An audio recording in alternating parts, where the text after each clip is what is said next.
पिछली क्लास में हम लोगों का फोटो इलेक्ट्रिक वेक्टर चला हुआ था, ठीक है, तो उसको कंटिन्यू करते हैं। हम लोगों ने ये ग्राफ पढ़ लिया था, ठीक है। The graph was like this कि भाई current I versus potential graph was like this,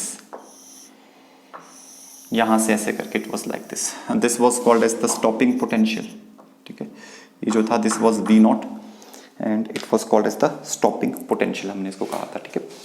ये चीज हम लोगों ने पढ़ ली हुई थी। नाउ अब लिखिए, नेक्स्ट पॉइंट जो भी है वो लिखिए, वेरिएशन ऑफ ग्राफ या variation in graph due to intensity की वजह से क्या वेरिएशन आएगा। ये एक ग्राफ एक पर्टिकुलर इंटेंसिटी पे था। इंटेंसिटी आपको पता है, intensity is defined as energy per unit area per unit time and energy was number of photons into energy of a single photon upon area into time, ठीक है। This was the intensity.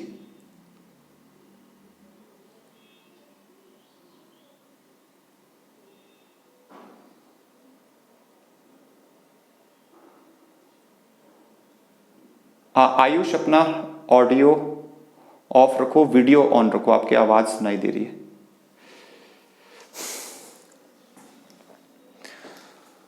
So intensity depends on the number of photons, capital N के ऊपर depend करता है, that is the number of photons, ठीक है। तो मान लो कि नंबर ऑफ फोटॉन्स जो इंसिडेंट हो रहे हैं वो हमने बढ़ा दिए। लेट अस सपोज कि जो नंबर ऑफ फोटॉन्स यहां पे आ रहे हैं, ठीक है, कहां पे, कैथोड के ऊपर, और यहां पे एनोड है, this is cathode, this is anode, ठीक है। और यहां पे माइक्रो एमिटर भी था और यहां पे हमने बैटरी भी लगाई हुई थी, ठीक है, पॉजिटिव यहां नेगेटिव यहां, ये सब चीजें ऐसे करके लगाई हुई है। ये बैटरी का काम सिर्फ पोटेंशियल डिफरेंस प्रोवाइड करने का है और इसका कोई भी काम नहीं है, ये चीज हमें पता है पहले से, ठीक है।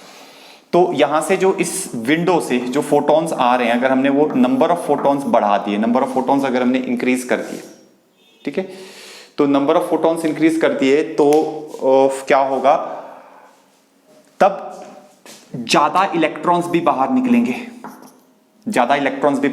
जितने ज्यादा फोटॉन्स टकराएंगे उतने ज्यादा इलेक्ट्रॉन्स बाहर निकलेंगे, ठीक है। अच्छा, ज्यादा मान लो पहले 1000 फोटॉन्स थे, फिर हमने डबल कर दिया, अब हमने 2000 फोटॉन्स कर दिए, तो इंटेंसिटी बढ़ गई, तो इलेक्ट्रॉन्स भी फिर ज्यादा निकलेंगे, उतने ज्यादा निकलेंगे।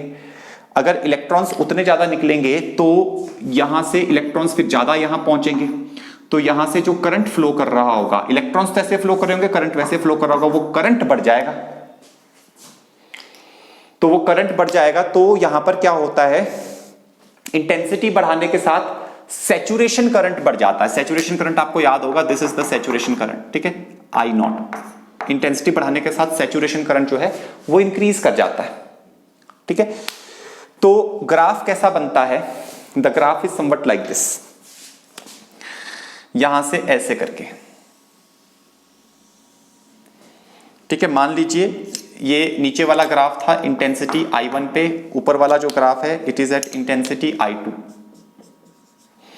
तो I2 is greater than I1, saturation current बढ़ गया, इस पे कोई फर्क नहीं आता, स्टॉपिंग पोटेंशियल वैसा का वैसा ही रहता है, stopping potential does not changes, वो वैसा का वैसा ही रहता है। बट ग्राफ जो इंटेंसिटी जो है, इंटेंसिटी बढ़ जाती है, एक्चुअली इंटेंसिटी इंक्रीजेस। इसी तरीके से intensity, not only intensity but current, saturation current also increases, ठीक है। इसी तरीके से अगर हम इंटेंसिटी को घटा दें, मतलब नंबर ऑफ फोटॉन्स जो स्ट्राइक कर रहे हैं अगर वो हम डिक्रीज कर दें, तो क्या होगा, तो फिर हमारे पास जो है देन नंबर ऑफ इलेक्ट्रॉन्स यहां से जो निकल रहे होंगे वो कम हो जाएंगे, और नंबर ऑफ इलेक्ट्रॉन्स जो निकल रहे हैं अगर वो कम हो गए तो फिर क्या होता है, तो करंट कम हो जाएगा, करंट विल गेट डिक्रीज्ड। तो ये चीजें होती हैं। और अगर हम ग्राफ बनाना चाहे उस वाले केस के लिए तो स्टार्ट यहीं से होगा, वो it will be like this. ये इंटेंसिटी I3 है, ये I3 इंटेंसिटी भी I1 से कम होगी, it will be less than I1। ठीक है, तो लिखिए, थ्योरी लिखिए। When intensity is increased, when intensity is increased, then number of photons striking the cathode increases, then number of photons striking the cathode increases, due to which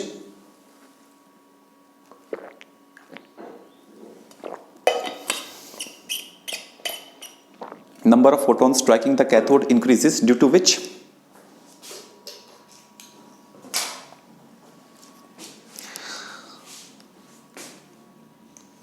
the photoelectric current also increases, due to which the photoelectric current increases, and vice versa,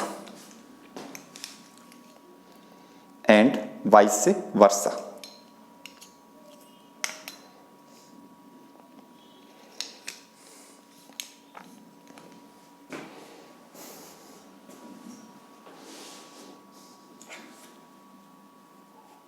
ठीक है, अच्छा, intensity में बदलाव करने से क्या होता है? सैचुरेशन करंट इंक्रीज या डिक्रीज करता है, या फोटो इलेक्ट्रिक करंट इंक्रीज या डिक्रीज करता है। अब अगर हम इंटेंसिटी में कोई चेंज ना करें, ठीक है, लेकिन अगर हम फ्रीक्वेंसी में चेंज करें तब क्या होता है, that is what we will see. ठीक है, अच्छा, उससे पहले हम इतनी सारी थ्योरी के बेसिस पे आइंस्टाइन ने एक फोटो इलेक्ट्रिक इक्वेशन दी थी, हम पहले उसको देख लेते हैं जरा।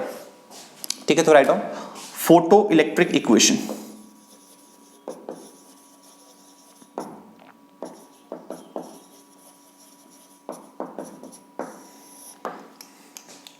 फोटो इलेक्ट्रिक इक्वेशन आइंस्टाइन ने कोई बहुत ज्यादा नहीं, उसने थोड़ा सा ही यहां पे काम किया, उसने कंजर्वेशन ऑफ एनर्जी का कंसेप्ट लगा दिया। ठीक है, कंजर्वेशन ऑफ एनर्जी का कंसेप्ट उसने क्या बोला, उसने बोला कि जैसे ये कैथोड है, यहां बना देते हैं, जैसे ये कैथोड है, तो उसने बोला कि यहां से कोई फोटोन आ रहा है और वो फोटोन आया और वो यहां पे टकरा रहा है, कैथोड से टकरा रहा है। अच्छा, कैथोड से टकरा रहा है तो यहां पर कैथोड तो मेटल का बना है, मेटल का बना है तो उसके पास फ्री इलेक्ट्रॉन्स होंगे, फ्री इलेक्ट्रॉन्स होंगे, तो वो फोटोन आकर के अपनी एनर्जी उस फ्री इलेक्ट्रॉन को देता है, और वो इलेक्ट्रॉन यहां पर, मान लो यहां पर एक इलेक्ट्रॉन है और वो इलेक्ट्रॉन ऐसे घूम रहा था इस न्यूक्लियस के चारों तरफ, तो वो फोटोन आया, इस इलेक्ट्रॉन को उसने अपने एनर्जी दी। ये इलेक्ट्रॉन जो है, ये इस इलेक्ट्रॉन को न्यूक्लियस अट्रैक्ट भी कर रहा है, क्योंकि न्यूक्लियस पॉजिटिवली चार्ज्ड है, वो इलेक्ट्रॉन को अट्रैक्ट भी तो करेगा ना, तो न्यूक्लियस इलेक्ट्रॉन को अट्रैक्ट कर रहा है, लेकिन वो इलेक्ट्रॉन जो है बाहर निकल जाता है, क्योंकि अगर वो एनर्जी इतनी है कि इसके अट्रैक्टिव फोर्स के अगेंस्ट वर्क कराने में सक्षम है, तो वो इलेक्ट्रॉन बाहर निकल जाता है। ठीक है, और जब वो इलेक्ट्रॉन बाहर निकल जाता है तो यहां पर वो इलेक्ट्रॉन फिर आगे की तरफ चलने लग जाता है, उसके पास कुछ काइनेटिक एनर्जी आ जाती है। तो उसने कहा कि मान लो इस फोटोन की एनर्जी है h न्यू, तो उसने कहा कि फोटोन की एनर्जी अगर h न्यू है और इलेक्ट्रॉन को यहां से बाहर निकालने के लिए जिस मिनिमम एनर्जी की आवश्यकता है, एक मिनिमम एनर्जी की आवश्यकता है, उसको कहते हैं वर्क फंक्शन, उसको हम W से रिप्रेजेंट करते हैं, वर्क फंक्शन, प्लस जो बाकी की काइनेटिक एनर्जी हमारे पास आ गई। ठीक है, जो कि इस इलेक्ट्रॉन के पास in the form of kinetic energy stored है, तो वो काइनेटिक एनर्जी हमारे पास आ गई। ठीक है, तो उसने कहा कि भाई, उसने सिर्फ कंजर्वेशन ऑफ एनर्जी लगाया, उसने कहा कि energy of a photon, a part of the energy of a photon is required to pull the electron against the attractive force of the nucleus, and rest of the energy remains with the electron in the form of its kinetic energy।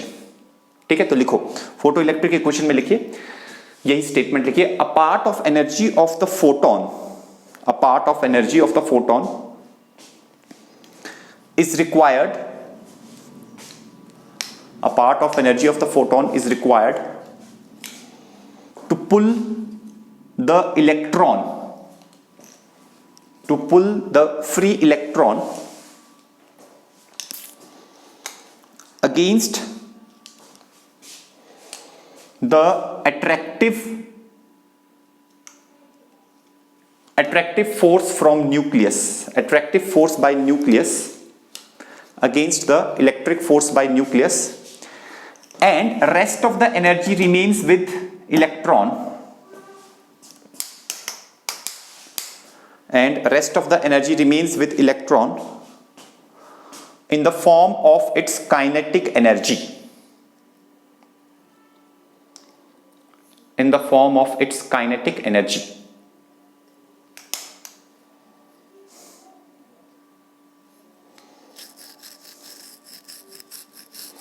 In the form of its kinetic. बस इतनी सी बात उसने कही। तो उसने कहा यहां से जो एनर्जी है उसमें से कुछ एनर्जी यहां से इलेक्ट्रॉन को बाहर खदेड़ने में लगेगी और बाकी एनर्जी इसके पास in the form of kinetic energy रहेगी। तो उसने कहा कि that's it, conservation of energy लग गया। ये जो वर्क W है, W stands for work function. Work function क्या होता है? Work function is the energy required to pull the electron against the attractive electrostatic force due to the nucleus. Work function is h into nu naught. आपको याद होगा nu naught is the nu naught was our what? It was our threshold frequency. Minimum frequency चाहिए होती है, कुछ ना कुछ minimum frequency चाहिए इलेक्ट्रॉन को बाहर खींचने के लिए, वही h into nu naught, वही हमारे पास वर्क फंक्शन आता है। ठीक है, और काइनेटिक एनर्जी भी रहती है। तो ये इक्वेशन क्या बन गई? ये फोटो इलेक्ट्रिक इक्वेशन बन गई, h nu is equal to h nu naught plus kinetic energy. ये इक्वेशन बन गई, ये भी हमारे पास इक्वेशन है। अच्छा, अब क्या है? अब यहां पर अगर हमने स्टॉपिंग पोटेंशियल लगाया हुआ है, स्टॉपिंग पोटेंशियल मतलब अगर हमने यहां पे बैटरी को उल्टा रखा हुआ है, स्टॉपिंग पोटेंशियल आपको याद है ना, ये वाला V नॉट। स्टॉपिंग पोटेंशियल क्या होता है? स्टॉपिंग पोटेंशियल वो पोटेंशियल होता है जो यहां से निकलने वाले इलेक्ट्रॉन्स को, कैथोड से निकलने वाले इलेक्ट्रॉन्स को एनोड तक नहीं पहुंचने देता, वो पोटेंशियल।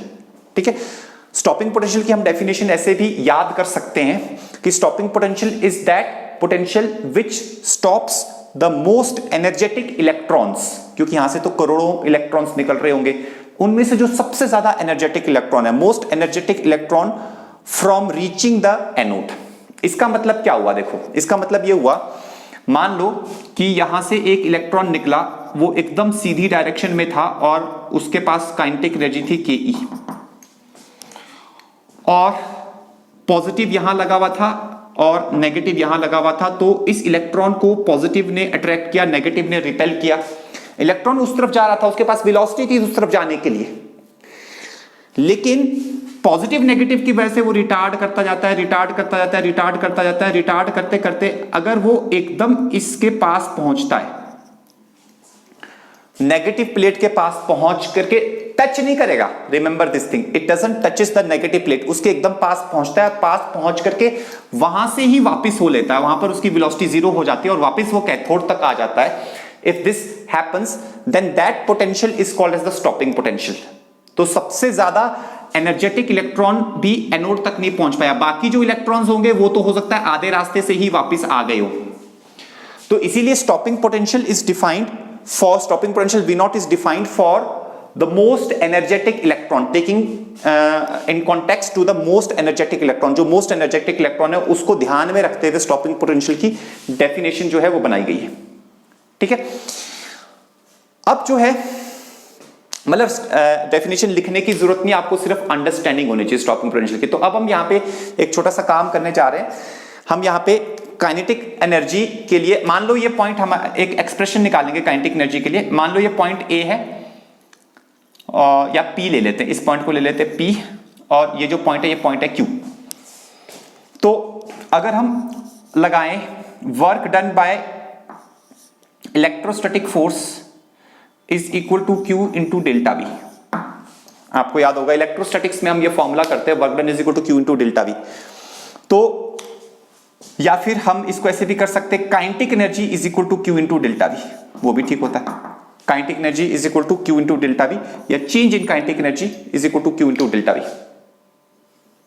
ठीक है, तो हमारे पास चेंज कितना आएगा काइनेटिक एनर्जी में? अच्छा, final kinetic energy will be 0, और हमारे पास क्या आ जाएगा? फाइनल काइनेटिक एनर्जी जो है that is 0 minus initial kinetic energy is के ई। ठीक है, एंड चार्ज Q यहां से जो जा रहा है that is basically electron, delta V is the potential difference, ठीक है। तो यहां पे आ जाएगा V नॉट। अच्छा, नेगेटिव साइन को तो चलो नेगेटिव साइन का यहाँ पे कोई ऐसे सिग्निफिकेंस नहीं है, ठीक है। Change in kinetic energy is equal to, या नेगेटिव साइन को भी अगर करना है, काउंटर करना है, तो हमारे पास क्या होता था, कॉन्सेप्ट हमारे पास ये होता था वर्क डन बाय, अच्छा this is actually equal to negative of work done by electrostatic force होता है, that is equal to work done by external agent. ये टोटल इक्वेशन एक्चुअली होती है, ठीक है। Actually this equation is like this, okay. तो हमारे पास जो है वर्क डन बाय जो इलेक्ट्रोस्टैटिक फोर्स है that is actually kinetic energy. थोड़ा सा चेंज कर देता हूं मैं जरा, यहां पे लेट मी रीराइट इट, ठीक है। तो यहां पे आ जाएगा Q into delta V is equal to work energy theorem के हिसाब से work done by electrostatic force that will be change in kinetic energy. Change in kinetic energy होगा, एक्सटर्नल एजेंट को छोड़ दो, कोई है नहीं यहां पे। अब आप देखो, अब नेगेटिव साइन भी एडजस्ट हो जाएगा। Charge is Q, delta V is V not, V naught is the potential difference. This is equal to minus change in kinetic energy is final kinetic energy is 0 minus initial kinetic energy is KE. Minus minus it will become plus. तो आपके पास क्या आ रहा है? आपके पास आ रहा है E into V naught is equal to kinetic energy. Important formula ये है. Kinetic energy can be written as E into V naught. This is what I want you people to memorize. ठीक है? Derivation is not important here. आपको सिर्फ expression याद रखना है। तो यहां पर अब हमारे पास यही इक्वेशन एक नया रूप ले लेती है। It will take it can now be written as H nu is equal to H nu naught plus E into V naught. H nu is the H nu is equal to H nu naught plus E into V naught. ये हमारे पास ऐसे करके equation आ गया, ठीक है। This is first equation, this is second equation, and this is third equation, and this is also an important equation. Let us suppose this is fourth equation. ये सारी की सारी चीजें इंपॉर्टेंट है, ठीक है। ये न्यूमेरिकल्स इसी इक्वेशन पे आते हैं। अच्छा, अब हम क्या कर सकते हैं, let us bring this E to left hand side और फ्रीक्वेंसी को लिख दो C बाई लैम्डा। तो यहाँ पे E इंटू लैम्डा, E को भी ले आए, फ्रीक्वेंसी को C by lambda, H into C by lambda naught, और यहाँ E ले आए प्लस V नॉट, ऐसे करके कर दिया। अच्छा, आप लोगों को याद होगा ये क्वांटिटी, सब लोगों को, आई होप ये सब लोगों को याद होगी, HC बाई E। इसको हम पहले ही कैलकुलेट कर चुके थे। ये कितनी आती है? ये आती है 12420 या 12,400, ठीक है। This comes out to be 12,400 के करीब आती है, ठीक है। तो ये आपके पास आ जाती है 12,400 angstrom, means 10⁻⁻10 upon lambda is equal to 12,400 angstrom upon lambda not plus V not.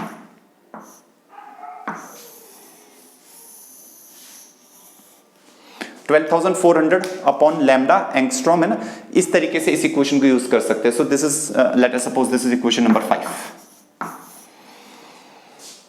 तो photo electric equation is this.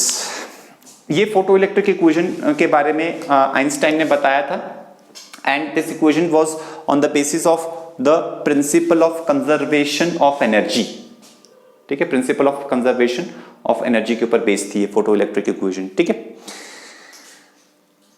Okay fine, किसी को कोई डाउट यहां पे तो पूछो। Ayush, do you have any doubt? Ishani, ठीक है। अच्छा, अब हम आगे बढ़ते हैं। यहां से अब हम ये देख सकते हैं, अब हम ये करेंगे। अभी हमने ये ग्राफ कैसे बनाया कि इंटेंसिटी के साथ कैसा वेरिएशन होता है, इंटेंसिटी के साथ फोटो इलेक्ट्रिक करंट पे क्या वेरिएशन होता है। अब हम बात करेंगे फ्रीक्वेंसी की, ठीक है। तो लिखिए, नेक्स्ट पॉइंट लिखिए,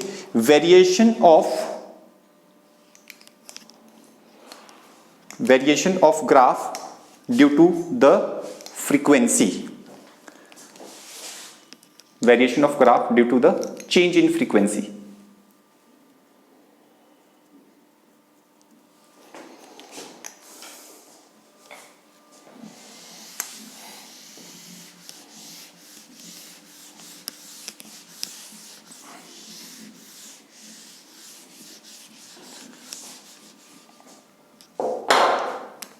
ठीक है। तो देखिए जो हमारा बेसिक ग्राफ है वो ये है, यहां से स्टार्ट हो रहा है और यहां से करके जा रहा है। This is our basic graph, this is our V not is our stopping potential, V not is our stopping potential and this is our saturation current is our I not. अब हम यहां पे देखेंगे कि फ्रीक्वेंसी में change करने से क्या फर्क पड़ता है। अगर हम फ्रीक्वेंसी को बढ़ाते हैं, देखो अगर हम फ्रीक्वेंसी को बढ़ाएंगे तो ये जो एच न्यू है ये बढ़ेगा। बेसिकली जो हमारे पास वो आ रहे हैं फोटॉन्स जो आ रहे हैं, ठीक है, ये डायग्राम याद रखना, दिमाग में ये डायग्राम होना चाहिए। यहां से जो फोटॉन्स आ रहे हैं उन फोटॉन्स की एनर्जी, जो फोटॉन्स आ रहे हैं ये एच न्यू क्या है, अगर हमने फ्रीक्वेंसी बढ़ाई एच न्यू बढ़ेगा तो उन फोटॉन्स की एनर्जी बढ़ेगी। अच्छा अगर फोटॉन्स की एनर्जी बढ़ेगी तो क्या होगा, अगर ये एच न्यू बढ़ गया, अच्छा वर्क फंक्शन तो नहीं बढ़ सकता। वर्क फंक्शन तो क्या है, it is the property of that metal, जो भी आप मेटल यूज कर रहे हो उसकी प्रॉपर्टी है, तो it is not going to change, work function is not going to change. What is going to increase is H frequency, तो ये एनर्जी ऑफ फोटोन इंक्रीज होगी, ये वर्क फंक्शन कांस्टेंट रहेगा, तो उसकी वजह से काइनेटिक एनर्जी बढ़ जाएगी, क्योंकि लेफ्ट हैंड साइड और राइट हैंड साइड तभी इक्वल हो सकती है, तो काइनेटिक एनर्जी बढ़ जाएगी। अच्छा अगर काइनेटिक एनर्जी बढ़ गई, अब यहां पे देखो इक्वेशन नंबर, अच्छा यहां से हमने बिता दी, kinetic energy is equal to EV naught, ठीक है, यहां पे लिखा था ना हमने, एक इक्वेशन लिखी हुई थी, equation number 4, that was kinetic energy is equal to E into V not. अगर काइनेटिक एनर्जी बढ़ गई, ई कांस्टेंट है, तो स्टॉपिंग पोटेंशियल जो है वो बढ़ जाता है, and stopping potential is a reverse potential basically, ठीक है। तो लिखिए when frequency is increased, when frequency is increased, energy of the striking photon increases, energy of the striking photon increases, due to which energy of the striking photon increases, due to which kinetic energy, due to which kinetic energy, है ना, इस वाली equation के हिसाब से kinetic energy of the photo electron increases, due to which kinetic energy of the photo electrons increases,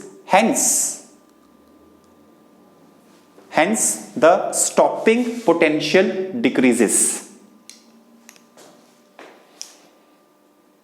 hence the